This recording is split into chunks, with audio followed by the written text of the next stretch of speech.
Hello? Hello? Hello, Cindy.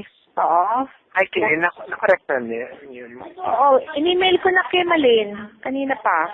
Okay. Ba't nakita naman ni ng dad ko? Oo, kinarek na niya. Nakita niya ulit, tapos correct niya ulit. Oo. Oh, sige. So, okay na. Oo. Alright. Na. Oh. Okay. Pasapin ko si Melinda. Thank you. Oo. Tutulong na lang daw pero ayaw doon. Sakapin ka kay Joey.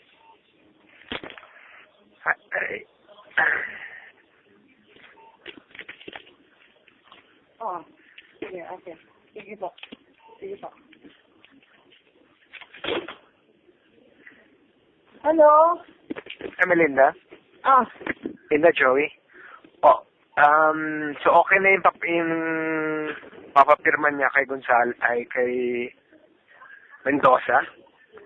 Inimbitan niya na ba para bukas? Hindi pa. Anong sinagot ito dito? Ha?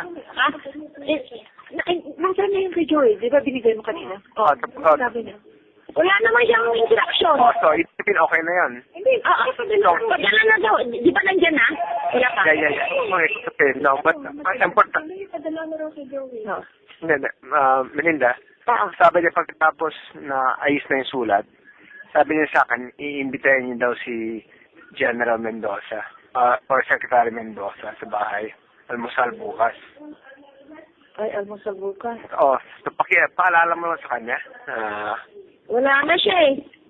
Wala na siya. Nasa Congress na siya pagka-pirma niya yun, di ba? Pagka-check na yun, umalis na eh. Padala niya na ito kaagad kay Joey, sabi niya. Oo, sige, okay. So, anong gusto mo? Text ko na lang si... 8, yung 8. Kung Nasa kanya naman, okay, alright. Thank you, ha? Okay. Bye-bye.